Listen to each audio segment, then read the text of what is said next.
The following program is video supplemental instruction. VSI is brought to you by the Teaching Center, UF's Learning Support Center, www.teachingcenter.ufl.edu. Question 5 is very similar to question 4, except it's a little bit trickier because it gives you the molar mass of the whole compound. So here we can't just assume everything adds up to 100%.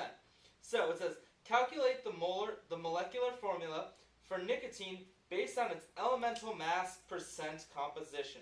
So it says carbon, 74.03%. So carbon equals 74.03%. Hydrogen equals 8.70%. And oxygen, not oxygen. See, once again, I assumed something that wasn't in the question. It's actually nitrogen at 17.27%.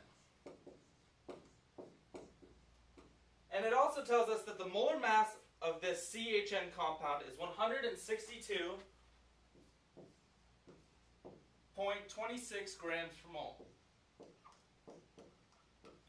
So, we have whatever formula, we don't know it yet, that's what we're trying to calculate, and we know that 74% of the 162 is carbon, 8.7% is hydrogen, and 17.27 is nitrogen. So, what I'm going to do is I'm going to say, okay, 162.26 times 0.7403. That's going to give us carbon, which is equal to 120.12 grams.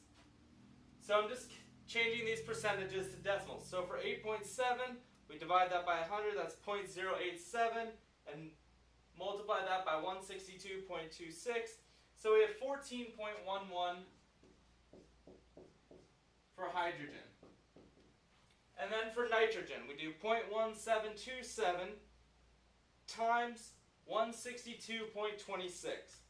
So, nitrogen, 28.02. Now that we know that we have 120.12 grams of carbon, 14.11 of hydrogen, and 28.2 nitrogen, 28.02 nitrogen, once again we need to know the atomic mass of each. So for carbon, we already said AMU of carbon is equal to 12.0 grams per mole. Hydrogen was equal to 1.01 grams per mole. And here these should all read grams per mole also, because when we divide them, the grams per mole is going to cross out, so we're left with just carbon, just hydrogen, just nitrogen.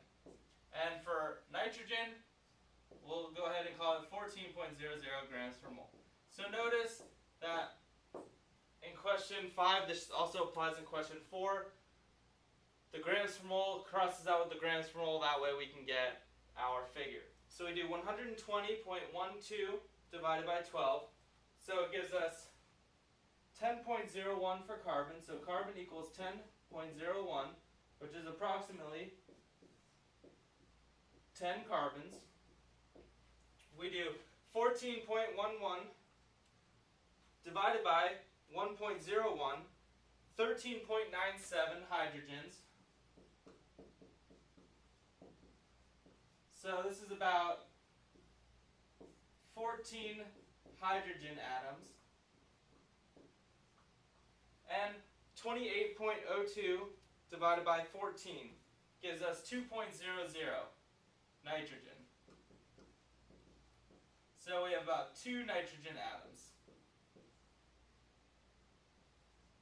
So once again, we just take each of the numbers we solved for, 2, 14, and 10, and we can go ahead and make our formula. So it would be C10, H14, N2. And hopefully that will be an answer choice if we go and look at question number 5.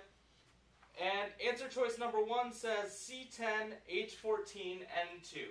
So this is our correct answer. And the correct answer is answer choice number 1 for question number 5. The Teaching Center, UF's Learning Support Center, www.teachingcenter.ufl.edu.